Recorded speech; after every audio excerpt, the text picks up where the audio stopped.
Greetings, fellow warriors, brothers in arms. Lancel here. Last week, the new Miss Pandaria talent changes came out, so today I'm going to go over them.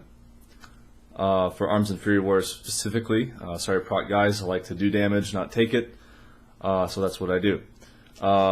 If you haven't watched the last video commentary that I did about the previous set of changes, you want to go ahead and watch that, because what I talk about right now is going to be based off of that. So if you're watching this without watching the previous video, you're not going to know what the hell I'm talking about. So go ahead and watch that. This video is going to be in 4 parts, kind of like the last video. It's going to cover class-wide changes that are common between both Arms and Fury, and then I'm going to talk about Arms-specific changes, and then I'm going to talk about Fury-specific changes, and then I'm going to talk about how they rearrange the talents and what all this means in the grand scheme of things, and what we're going to be doing, etc., etc. So, first thing is that debuffs are, and buffs alike, they are now, instead, well, right now we have categories like, Battle Shout, Strength of Earth Totem, Horn of Terror. They're all in the same category. They all do the same exact thing. But in some Pandaria, what they're doing is they're going to make all 3 abilities apply the same buff. So, for example, if you have Sunder Armor, it's going to apply the same debuff than Fairy Fire would, with different skills. So what that's going to do, that's going to make buff and debuff tracking a lot easier, and it's cleaning up the game.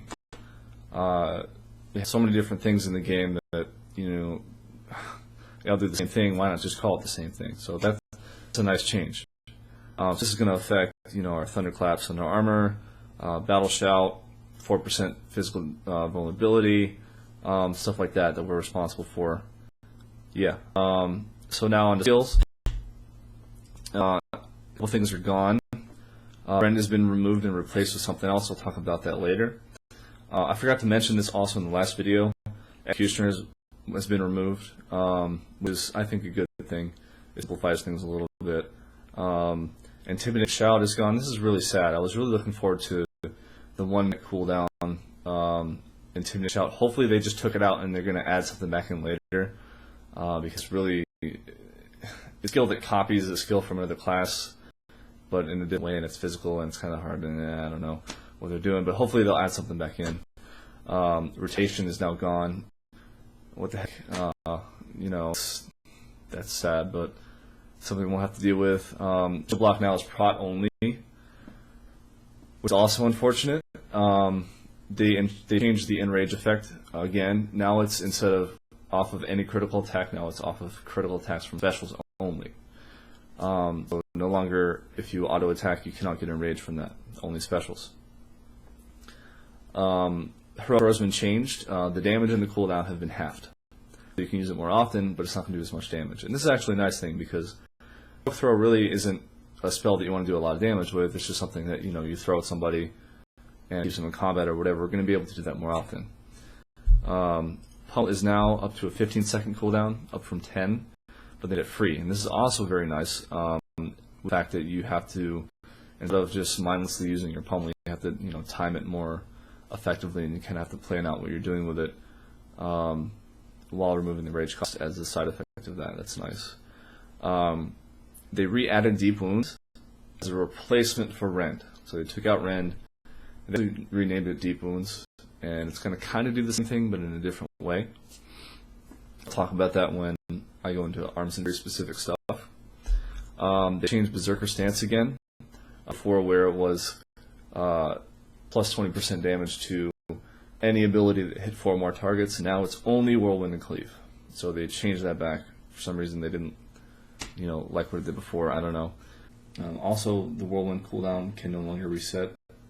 In this build, we had a 6-second cooldown with a 6-second cooldown reduction if you hit more than 4 targets. That no longer happens. It's just the 2nd cooldown, and that's it. Meat Cleaver is now Fury only, instead of it being a baseline for any spec. Battle Shout now gives plus 10% AP instead of just a flat strength or agility. They made a couple things free, such as Disarm and Spell Reflect, which is really nice. It's really hard to get the Spell Reflect in when you're low rage. And the Berserker Rage duration will be decreased from 10 to 6 seconds. That's not really that big of a deal. I think it's more of a balance DPS because the DPS use it on cooldown will use it for the rage effect, I think. It's also really nice. They gave insight to every just baseline 100%. Anytime you crit Heroic Strike, your next one is going to be guaranteed crit 100%. No, probability, percentage chances, anything like that. It's just very straightforward. Hey, I crit Heroic Strike, my next one's going to be a crit for spec. Execute is now 30 rage only. So no longer can it shift between 10 and 30. It's going to be 30 every time. And this is going to make it very straightforward when you're comparing Execute to abilities like Slam or Wild Strike or Colossus Smash. You no longer have to take into consideration the cost difference between them.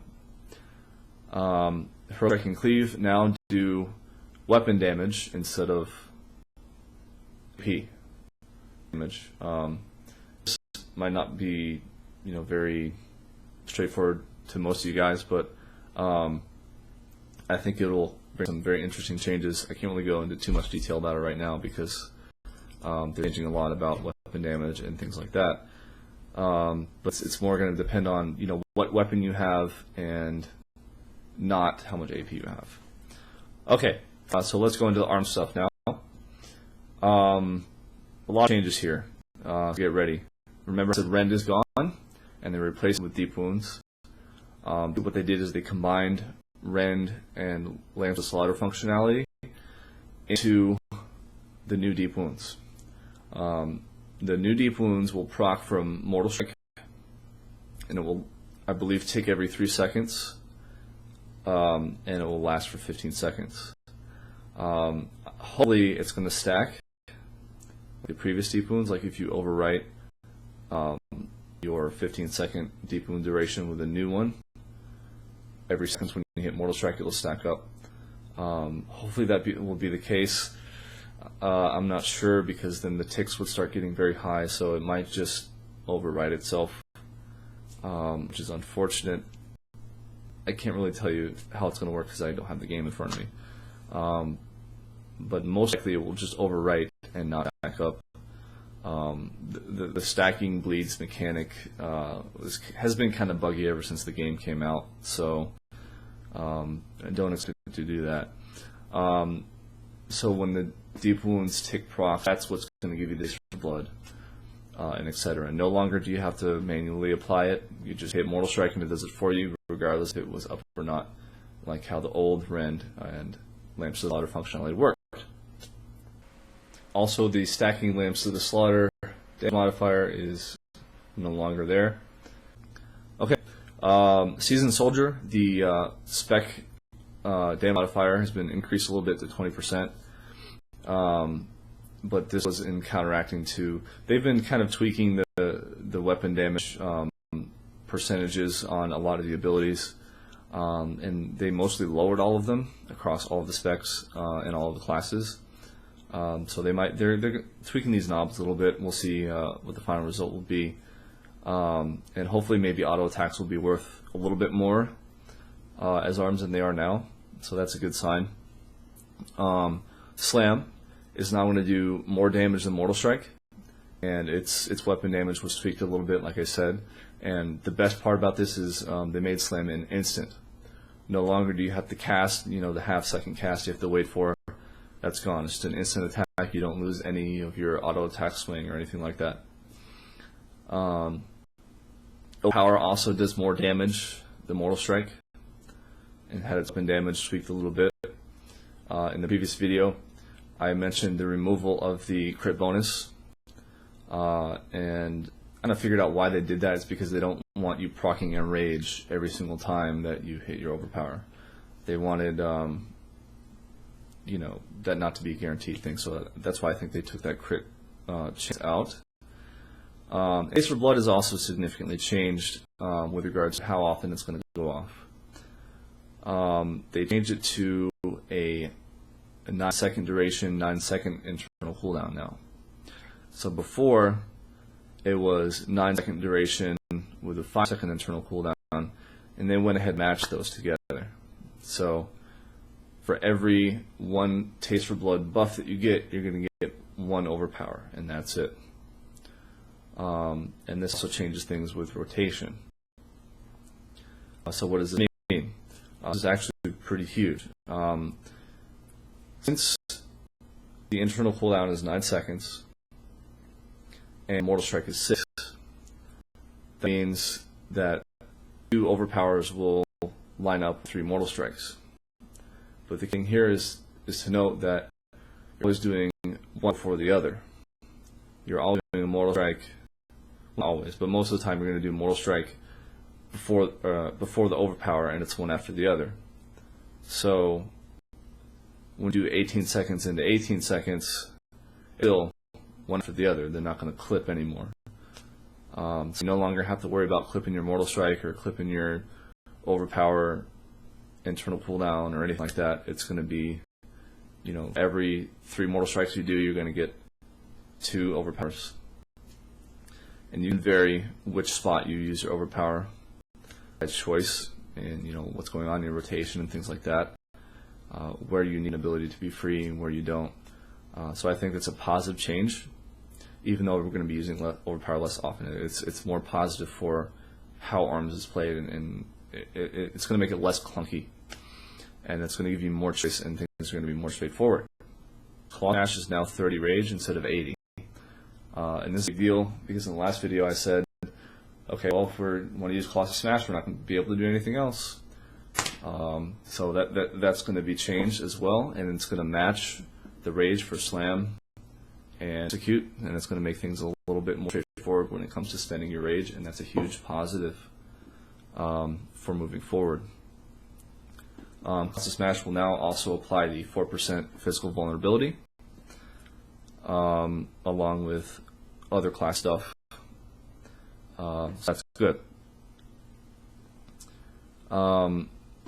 Whirlwind can no longer be used as prot, so it's only an ARMS and Fury thing. Who cares? And they also tweak the weapon damage of that a bit. Don't really worry about that too much. It's just, a balance up thing. We're more concerned of how things are going to work right now. So that ARMS changes from the last video. So, Fury changes. Just a couple things here. Like ARMS, Deep Wounds will also proc off of Bloodthirst. However, it just does damage. It doesn't have additional effects like proccing Taste for Blood like ARMS would. Bloodthirst heal effect is now, you don't get any more healing ticks, just 1% heal every time you hit Bloodthirst. And this is an interesting thing. The Wild Strike offhand weapon damage was changed from 95% to 175%. So, wow, what does this mean? Well, it's going to do quite a bit of damage, and it might change our considerations of which weapon which hand we should put our strongest weapon in. We'll see how often we'll use Wild Strike, but it's a pretty big buff to that ability. And I think they changed that because it costs a lot to use 30. So, see how that works. Raging Blow is buffed to 110% weapon damage from 100. Not really a big deal. And this is the best part of Fury section. Single-minded Fury, the talent has been, or not the talent, the skill, I should say. No longer does it provide 20% damage to everything. It just buffs weapon damage stuff. So auto attacks, Wild Strike, Raging Blow. It's going to increase your main hand weapon damage by 30% and your offhand by 40%. So they're trying to make the weapon damage stuff from SMF be very, very similar to how Titan's Grip works. So the only difference that you're going to have from one and the other is going to be noticeable in the stats. And everything else is going to work, for the most part, the same. And again, it's going to make some things a little bit more forward. What spec do I want to play? well, I want to play the deck that looks the coolest, or that feels better, not how much damage it does. And I think that's a great positive change moving forward. All right, the mastery for Fury, Unshackled Fury, it was a little high before. They toned it down from 5.6% per point down to 1.4, with baseline of 11% remaining the same, or I should say 11.2. Yeah, so 7.2% plus 1.4% per point of mastery. All right, so that's that. Now they really changed around the talents a lot this time again. They knocked some stuff down, some tiers. They threw out some things. They rearranged some stuff. So we'll go over a couple things. So tier, let me just look at this here. So tier 1, level 15. Juggernaut, same deal. Double Time, same deal. Warbringer, same deal. Tier 2, Enriched Regeneration, same deal. I think that's the same deal. They might have messed around with it a little bit, but Second Wind, pretty much the same thing. One change here, Impending Victory. It's just gonna replace Victory. I'm not sure exactly how different it was from the last build, but really huge changes there. Hold on. A little bit disorganized here. 3. Staggering Shout roots all players that are snared. So if they have either hamstring or some kind of slow on them, it's going to root them in base for 5 seconds, and it's got a 20-yard range. A 40-second cooldown and cost no rage, so it's pretty decent. If you're hammering stuff or piercing howling stuff, it's just going to root them in place. But again, if you pick Staggering Shout, you're not going to be able to pick Piercing Howl, so I go back on what I said. I'm sorry. Piercing Howl and Disrupting Shout in the same tier, pretty much the same. Tier 4, this is different. The positions of some of the talents have been shifted into this tier. Blaze Storm is now in this tier. Shockwave is now in this tier. And Avatar is now in this tier. But same abilities. Tier 5, we have a couple position changes and also some new spells. We have Mad Reflect. You get to reflect 2 spells coming on you in 5 seconds, and 1 spell on each of your allies within 20 yards of you. So that's really good. And don't forget, Spell Reflect is free now. Spell is Improved Intervene. They call it Safeguard. It's going to unroot you, reduce damage of your intervene target by 20%, and it's going to end with an attack like it had before. So they kind of combine the old Safeguard talent with intervene and being able to unroot you with Heroic Fury. So that's really cool ability for PvP and things like that. PvE also still pretty big for Prot Warriors. Possibly DPS Warriors if you're not going to get one shot. I don't know. This is the coolest talent. This is new. Vigilance. It's a 2-minute cooldown. It's like a sack. So you put your sack on somebody. Wow, that doesn't sound right. So you put Vigilance on somebody, and if they take direct damage, you get an enrage effect. Or not, you get a enrage effect, you get the enrage effect, which is going to increase rage that you get from auto attacks. So if you're not sure what that means, go to the website and go look it up. Rage on anytime you get a special attack that crits, you get increased rage generation. So with Fury, you get the mastery. So for example, if you're a Fury Warrior, you put your Vigilance on the tank, they get you share 50% of that damage, and it gives you an enrage effect for free, which increases your rage generation for 6 seconds, and also it will give you the mastery damage modifier. So that's really cool, very interesting use. You could probably see yourself getting in a lot of trouble with it by dying and taking too much damage with it, but it's a free enrage, and that's cool.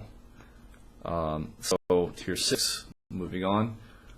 Deadly Calm has been moved up to here, to this tier, and it's changed a little bit. It made it a little bit more powerful due to the moving up of the tier.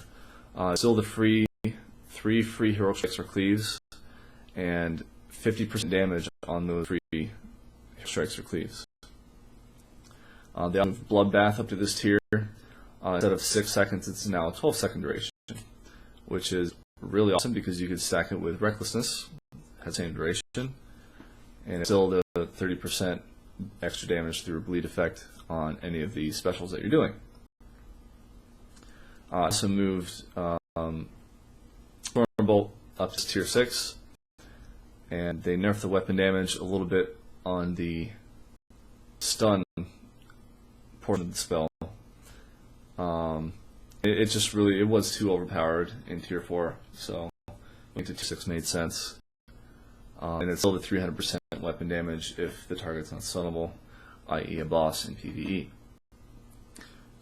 So there it is. There's the second set of, well, it's not the second set, but it is the most current set of Pandaria, Arms Warrior, and Fury Warrior changes.